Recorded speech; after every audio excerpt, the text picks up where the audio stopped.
Olá, meu nome é Mônica Serra, sou consultora em finanças e hoje nós vamos falar de um assunto que é muito abordado e que gera muita dúvida entre os empresários: Prolabore. Sou formada em contabilidade já há bastante tempo, já dei aula em faculdade por muito tempo também, já trabalho com consultoria e treinamentos para empresários e pessoas que querem empreender desde 2002 e já atendi inúmeros empresários com problemas de relacionamento em uma sociedade por causa do tema de hoje: Prolabore. Muitas pessoas, ao iniciarem uma sociedade que, por exemplo, os dois são sócios meio a meio, eles definem que o salário deles será igual, porque cada um tem 50% da sociedade. Mas a definição desse salário, que é o Prolabore, não deveria seguir esse critério. Como é um assunto que envolve o bolso dos interessados, quando o Prolabore dos sócios não é bem definido, num futuro próximo ou distante pode gerar desconforto na relação entre eles, porque um deles pode se achar injustiçado ou prejudicado porque acha que trabalha mais do que o outro, portanto o salário dos dois não deveria ser igual. E isso pode gerar um problema. E olha que essa situação é muito mais comum de ver e ouvir do que você imagina. Claro que você que está vendo esse vídeo não é obrigado a seguir a sistemática que irei apresentar. Não há nada que te obrigue a isso. Mas hoje eu vou dar uma orientação que, se seguida e alinhada entre os sócios, vai evitar problemas futuros de relacionamento e às vezes até mesmo a descontinuidade da sociedade. Afinal, uma boa e franca conversa no começo é sempre a melhor opção, porque o combinado não sai caro, não é mesmo? Então vamos lá. Tecnicamente, existem duas formas de remunerar os sócios. Uma delas é através do Prolabore e a outra é através da distribuição de lucros. Mas o que vem a ser Prolabore? Prolabore é uma palavra latina que significa pelo trabalho. Portanto, é a remuneração do trabalho realizado. Como muitos empresários falam, é o salário do dono. Já a distribuição de lucros depende de haver lucro na empresa, que é apurado no final de um período a ser definido e identificado através de uma demonstração de resultado do exercício, a DRE. E os sócios devem definir o percentual que deverá ser distribuído e quando essa distribuição acontecerá. Ou seja, a empresa tem que gerar lucro para que haja distribuição desse lucro entre os sócios. Agora, vamos supor que você e uma outra pessoa resolvam abrir uma empresa onde você vai entrar com 50% do valor dessa sociedade e a outra pessoa vai entrar com os outros 50% do valor necessário para abrir essa sociedade.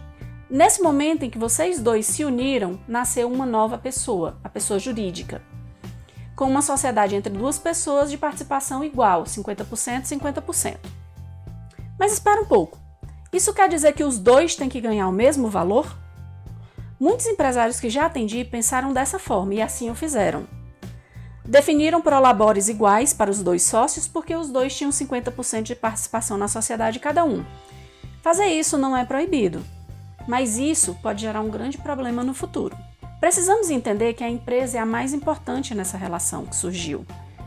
E ela precisa ser respeitada, para o bem de todos, empresa e sócios. Então, o ideal é proceder da seguinte forma. Suponhamos que você vai trabalhar como administrador do negócio. O ponto de partida para definir o seu Prolabore é identificar no mercado quanto ganharia uma pessoa para executar as mesmas tarefas que você vai executar com a mesma dedicação de tempo que você vai ter na empresa. Pronto. Encontramos o valor inicial do seu Prolabore. Agora suponhamos que o sócio vai desenvolver a função de trabalhador em alguma atividade operacional da empresa. Devemos seguir a mesma sistemática. Vocês precisam identificar no mercado quanto ganharia uma pessoa para executar as mesmas tarefas que esse sócio executaria como operacional e com a mesma dedicação de tempo que ele vai dedicar à empresa. Pronto. Encontramos o valor inicial do Prolabore da outra pessoa.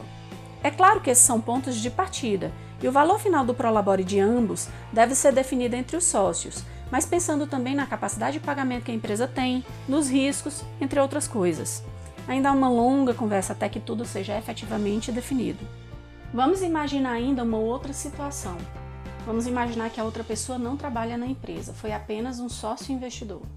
A situação ideal seria que essa pessoa não tivesse retirada de Prolabore, porque ela não dedica tempo na empresa, ela não trabalha na empresa, portanto não deve receber remuneração pelo trabalho, porque não existe execução de trabalho. Mas isso é uma outra questão e tudo precisa ser conversado entre os sócios. Bom, voltando à situação em que ambos os sócios trabalham, remuneram-se os sócios na proporção do trabalho que cada um executa. Agora eu te convido a fazer uma reflexão. Vamos pensar como se fôssemos a empresa. Se você ou seu sócio definirem um prolabore muito superior ao que a empresa pagaria caso contratasse um profissional para executar as mesmas tarefas que vocês estão executando com a mesma dedicação de tempo que vocês estão tendo para a empresa, seria muito melhor para a empresa contratar o funcionário e te afastar dessa função, não é mesmo? Eu sei que é duro eu falar dessa forma, eu sei que é duro você ouvir isso, mas economicamente, pensando como empresa, essa seria a melhor opção para o bolso da empresa. Claro que outras questões precisam ser consideradas. Estou apenas fazendo uma provocação para que você tenha uma reflexão, ok? Mas o ponto de partida é quanto um profissional para executar essa tarefa ganharia caso ele fosse contratado pela empresa. Mas Mônica, eu sou dono do negócio, eu tenho um risco do negócio. Como que eu vou ganhar o mesmo valor de um funcionário? É aí onde entra a outra parte de remuneração que os sócios teriam direito, que chama-se distribuição de lucros. Quando a distribuição de lucros é definida no negócio, você como empreendedor, você como dono, vai se esforçar ao máximo para que esse lucro apareça, para que você tenha a sua outra parte da remuneração. E agora nós vamos falar sobre a distribuição de lucros. Periodicamente, e essa periodicidade pode ser mensal, bimestral, trimestral, semestral ou anual, depende do acordo entre os sócios, apura-se o lucro gerado pela empresa através de uma DRE e olhe, nunca olhando apenas para o caixa da empresa, porque o lucro da empresa não está necessariamente no caixa. Então, juntando a DRE e fazendo algumas outras análises e considerações necessárias e pertinentes, os sócios devem definir um percentual do lucro gerado a ser distribuído entre eles. E aí sim, esse valor de lucro a ser distribuído deverá ser dividido em partes iguais, visto que ambos têm 50% da sociedade. Isso, claro, se a empresa tiver gerado lucro e se tiver caixa suficiente para pagar essa distribuição de lucros. Agora eu gostaria de te dar um conselho. Não distribua 100% do lucro gerado pela empresa, porque é o lucro que garante o crescimento do negócio. Parte dele precisa ser reinvestido na empresa para que ela continue prosperando. O ideal mesmo é que os sócios definam um percentual do lucro gerado pela empresa para ser distribuído entre eles. Por exemplo, vamos supor que 100% do lucro, 30% vai ser distribuído entre os sócios e os outros 70% vai ser reinvestido na empresa. Essa é a situação ideal para que todos, empresa e sócios, saiam ganhando.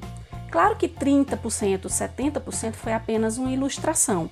Os sócios devem definir como vai ser distribuído esse percentual. Espero ter te ajudado a entender um pouco mais sobre esse tema, algumas ou muitas vezes polêmico. Claro que até a definição de tudo tem muita coisa para ser considerada ainda, e que pode ser até que eu nem tenha citado alguma coisa nesse vídeo, mas eu já te dei uma ideia de como proceder. Forte abraço e até a próxima!